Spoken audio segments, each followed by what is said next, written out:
Jumbo friends, my name is Parker. I'll be your safari guide to the Harambe Wildlife Reserve. Take a look above you, that's your animal spotting guide.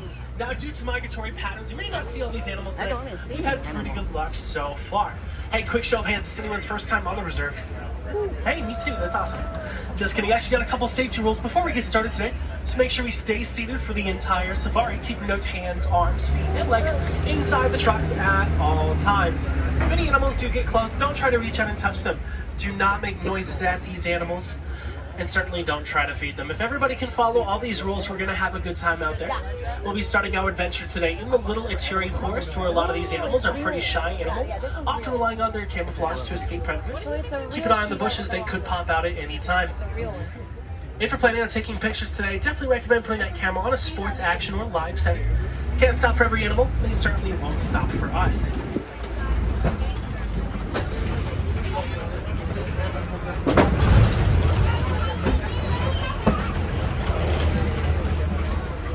Our first animal is going to be off to the right. This is an old cop. However, their closest relative is actually not a zebra, it's the giraffe. We know that because their skeletal structure is very similar to that of a giraffe, especially in the skull, but the okapi and the giraffe also have a very long prehensile tongue. What prehensile means it can grab things. Their tongue is about 18 inches long. Antelope with no horns, that's a greater kudu. It's actually a female, and I can tell that because only males have horns. There's a picture of a male greater kudu on your animal spotting guide above you. And the second tallest antelope species on the reserve, hoof to shoulder, standing about 55 inches tall. Now this crimson colored antelope off to the left with horns, those are bongos. Now both males and females in the bongo have horns which are tilted backwards so you can quickly dive through the bushes to escape predators. That pattern their coat is used to mimic their natural environment so they can quickly camouflage if they need to. Now at the very top of the hill there's two birds which are saddle-billed stork. They stand about 3 to 5 feet tall. They actually tell apart males and females based on their eye color. Males have brown eyes and females have yellow eyes. They get the name saddle-bill because the yellow part on their bill kind of looks like a saddle you'd put on a horse. Now if you look off to the left, this is the black rhino, smaller of the two rhino species on the reserve, weighing upwards of about 3,000 pounds. Black rhinos are mostly solitary animals. They can get pretty territorial with each other. So how do you tell apart black rhinos from the other species found here on the reserve in Africa, the white rhino? It's actually by looking at their limbs. So the black rhino back there has a very pointed prehensile upper lip to grab the vegetation they eat, while white rhinos have very wide lips used for grazing. Now there's 5 species of rhinos around the world, but unfortunately all of them are poached for their horns. Some people think there's medicinal value to those horns, but studies have shown there is none. It's actually made of keratin. Keratin's only found in your fingernails and hair. It's only just compact hairs what makes up a rhino's horn. And unfortunately for the black rhino, they're critically endangered, less than 5,000 left in the wild. But we're now making our way out of the interior forest. We're heading down towards the Safi River and on a hot day left. Soon to be off to the right side of the truck, you're going to see some pelicans out there, which are the paint-backed pelican, the smallest of the 8 pelican species in the world. Now they get that name paint-back because your males will also swim around collecting sticks to present to the females so she can build a nest with those sticks. They have a wingspan of about 9 feet in length, which is the length of the canopy above you from side to side. They can also sustain flight for almost 24 hours straight. Don't know much about the other birds off to the right because those are Florida birds and we're in Africa right now and I don't know how they got here. But come up off of Nile hippopotamus, weighing upwards of about 5,000 pounds. That word hippopotamus in Greek, stay seated back there. That word hippopotamus in Greek means river horse. Almost purely made of muscle, so they sink straight to the bottom. They trot along the bottom of the water, holding their breath for about 5 to 8 minutes at a time. On land, hippos can run at speeds of about 30 miles per hour. The hippo's going to spend most of their day down in the water, usually coming up at nighttime to do all their grazing, where they can eat up to about 100 pounds of vegetation in one night. Hippos have one of the largest bite forces in the animal kingdom, being able to extend their jaws almost 180 degrees. Inside those jaws, they have very powerful tusks used for attacking and defending. They can get pretty territorial and aggressive, even towards humans, but as long as you stay away from them, they're going to stay away from you. Now this next animal coming up has one of the largest bite forces in the animal kingdom, the jaw pressure of almost 3,000 pounds per square inch. On your left, this is the Nile crocodile. Stay seated back there, sit down please, sit down, there you go. Now Nile crocodile can get about as long as a giraffe is tall. They're what we call ectothermic, which you might also know as cold-blooded. Basically that means they have to use their environment to regulate their body temperature. Any crocodile you see sitting on the bank with their mouth open, they're probably just trying to push up the hot air of their body to cool off. On the flip side, if the crocodile's too cold, they'll sit with their back towards the sun to heat up. Crocodiles are also pretty amazing parents. Moms will stay with the nest until her babies hatch. She'll actually help out with that hatching process by rolling the eggs around and carrying her babies in her mouth to the safety of the water. The temperature inside a crocodile's nest will determine if those babies are going to be males or females, but only maybe 1 or 2 out of a group of about 60 eggs will actually make it to adulthood. Now, the crocodile is a master of stealth and camouflage. They can move through knee-deep water without making a single ripple on the surface of the water. And if the crocodile really wanted to, they could propel themselves through the water about as fast. Savannas exist in the tropical regions of the world, not dry enough to be a desert, but also not wet enough to be a rainforest. There are going to be these grasslands where lots of your herd animals are going to live, as well as the predators that prey on them. You're going to find some of the fastest land animals in the world out here on the savannas of Africa. Now coming up, I got something really exciting. So we got some zebra coming up, but one of them is actually a little baby, which is right over here.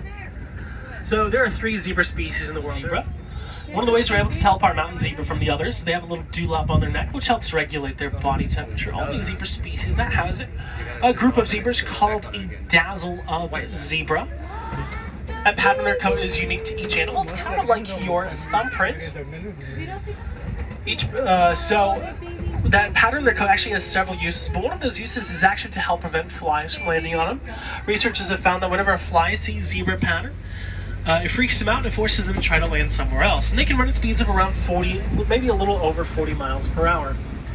Now friends, this next animal is very hard to spot. If you look at a little crack over here off to the left side of the truck, all the way in the back is a spotted hyena. Mostly a nocturnal animal, which means they come out at nighttime to do all their hunting. Now, I say hunting because a lot of people think the hyena is a scavenger, but they are predators.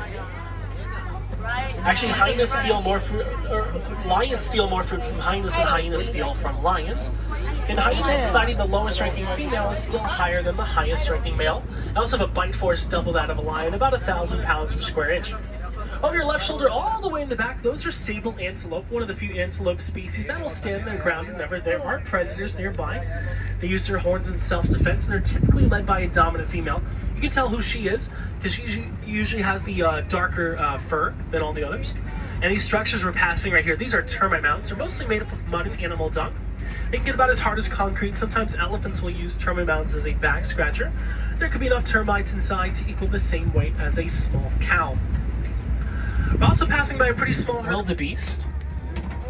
I say small herd because they've been known to gather in herds of thousands or tens of thousands, sometimes to 5 million. The herd of wildebeest is so large their dust cloud can be seen from space. They'll travel over 1,000 miles through the Serengeti, chasing the rains for grazing grounds. They also have scent glands in their hoofs, that way the back of the herd can tell when the front of the herd is moving. Also, another name for the wildebeest is the gnu because of the sound they make.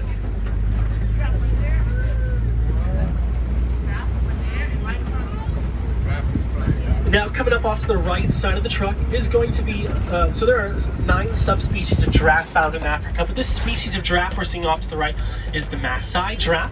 I can tell that's a Maasai giraffe because of that rigid structure in their coat. That pattern is unique to each animal. It's kind of like your thumbprint. I'll talk more about giraffe in just a second. First, let's look back over to the right. You're going to see those tiny little antelope right there. Those are springbok.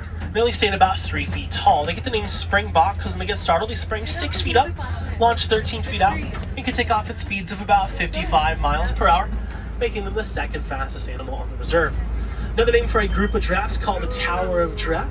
Giraffes spend about 20 hours a day eating using their long, prehensile tongues to grab leaves and pull it down towards their mouth. The giraffe's tongue is a purple or black coloration coated in saliva to help prevent it from being sunburned. Now, if giraffes eat for 20 hours a day, they only sleep about 30 minutes a day. That's usually not all at once. It's usually in 30-second to 5-minute increments.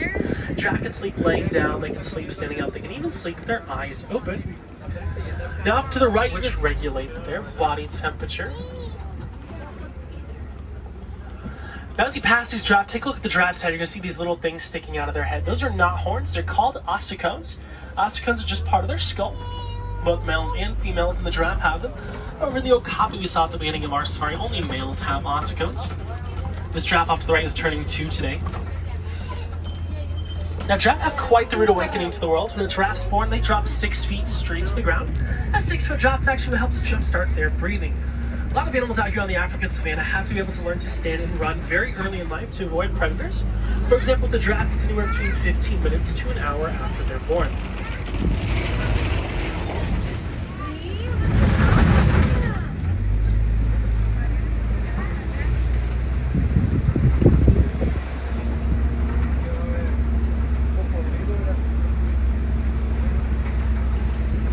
Now, if we look all the way at this mammal in the world, weighing upwards of around 13,000 pounds, that's an African elephant. So how do we tell apart African elephants from Asian elephants? Well, there are several ways. So with the African elephant, you'll notice their ears roughly resemble the shape of the continent of Africa, while Asian elephants have much more smaller and pointed ears. We can also tell how an elephant is feeling based on what those ears are doing. If an elephant's ears are flared out, that means they're upset. Good idea to stay out of the way. But if the elephant is flapping their ears, they're just trying to cool themselves off, kind of like using a really large fan. Large blood vessels inside those ears, so as those ears flap, it cools down their blood, their body temperature. Another way elephants keep cool is by throwing mud on their backs to protect themselves from the sun. A chunk of theirs has about 40,000 muscles inside of it, so it'll swing in any direction. Now, unfortunately, a lot of the animals we have seen so far today are losing their habitat due to human encroachment. So that's going towards farming and mining. So that mining is for a substance called coltan, which is found in a lot of your electronics, like your cell phone batteries and your laptop batteries. So by recycling those, you can actually help protect habitat for animals like the elephants. Now, because of their habitat loss, lots of elephants are going to places where they're not supposed to go to get food, like people's farms. Now, the farmers don't like that. They've been trying to figure out a way how to coexist with these elephants. So we reached out to us for help. We found an interesting solution that elephants are afraid of bees. African bees are very aggressive animals, and elephants have very sensitive skin, so they don't want to get stung. So what we did is we lined these farms in Africa with beehives, so if the elephants got too close, the bees chased them away. Not only does that protect the farmers' crops from the elephants, protects the elephants from the farmers, farmers can also make a profit off the honey found in the beehives, and it helps out bee populations. It's one of the many projects the Disney Conservation Fund is involved in. So elephants live in what we call a matriarch society. That means that the females are in charge. Top female, the matriarch, she's the oldest in the herd. She's the one leading them to grazing grounds and watering holes, taking some of the same ones that she's been visiting since she was a baby. Another giraffe coming up off to the right. Now, going back to the elephants, the second in command female is usually the second oldest, and she's in the back of the herd. Her job is to make sure that the rest of the herd sticks together. For the most part, male elephants are solitary animals, sometimes forming bachelor groups, only briefly rejoining a herd when it's time to mate. Something really cute that sometimes happens whenever a baby elephant is born is they don't know how to use their trunk just yet. So to protect that baby from the sun, the family group will gather around and throw mud on their back, basically a little baby shower.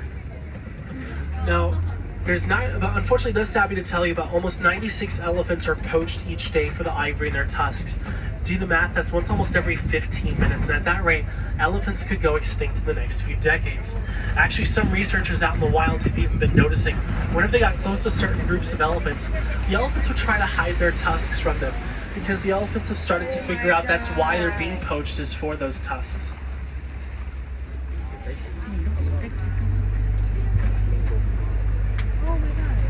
Now, coming up on the left side of the truck, we're going to see the greater flamingo, tallest of the 6 flamingo species in the world, standing almost 5 feet tall. They're also the most light pink of all flamingos, but when they are born, they are not born that pink color. They're born a grayer coloration, and it takes about a year or two after they're born for them to fully turn pink. So how do they do it? It's actually from the beta-carotene found in their diet, which is mostly brine, shrimp, and algae. Also, another name for a flock of flamingos is called the flamboyance of flamingos. They can gather in a flock of flamboyance of up to about 1 million flamingos.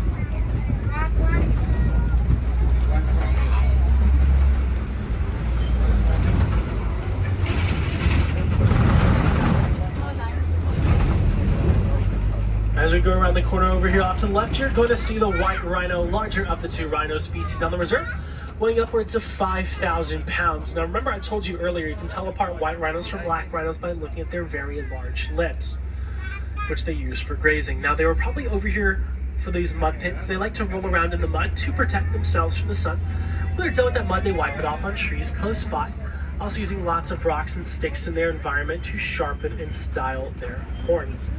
The white rhino is also the more social of the 2 rhino species found here in Africa. Another name for a group of rhinos is called a crash of rhinos. So rhinos are nearsighted, so their eyesight up close is pretty good, but further out it's a little bit harder to spot things, but their eyesight at nighttime is pretty poor. But you'll notice their ears tilt around their head. That's one of their main senses they use for their directions is their hearing, also using their really good sense of smell.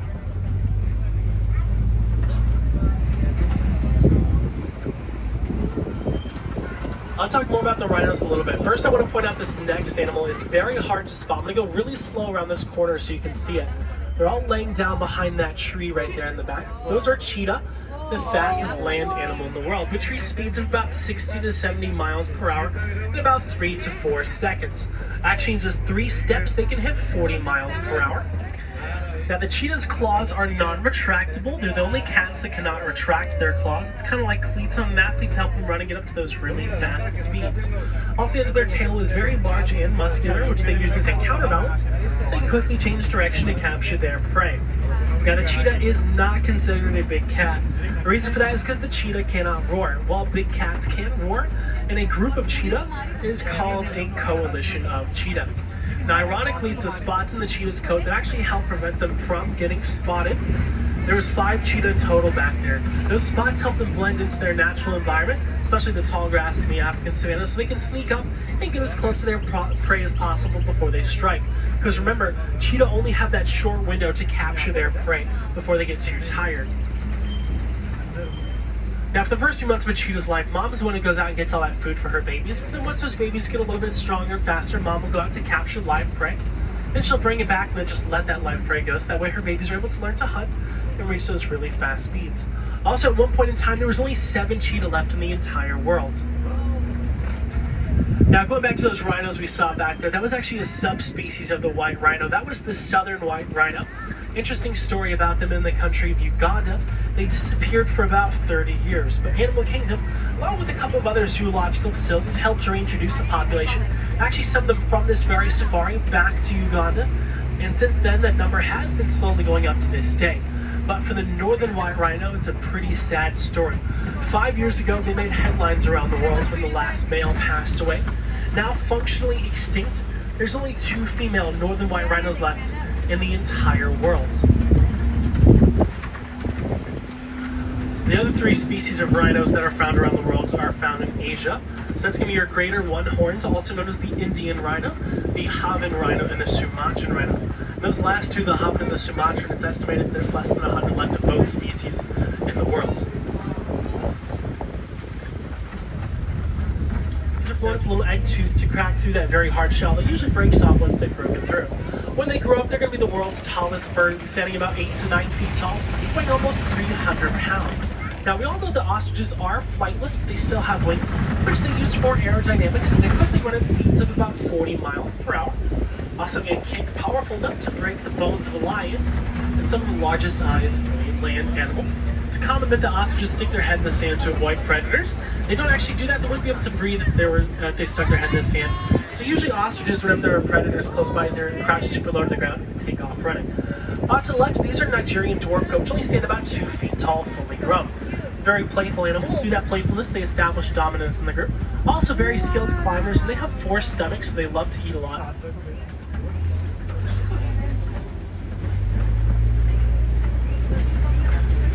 Now, unfortunately, friends, our safari is coming to an end, and it does sadden me to tell you that most of the animals we saw today on the reserve are endangered, and it's estimated that about 65% of endangered animals could be gone in the next 100 years. What Harambe in Swahili means to come together, here at the Harambe Wildlife Reserve, we believe that if we can all come together to help protect these animals, they will have a future, and future generations can experience them. So what can we do to help? Well, we can all start by doing something simple, like recycling. Oh, hang on. Technical difficulties, stand by.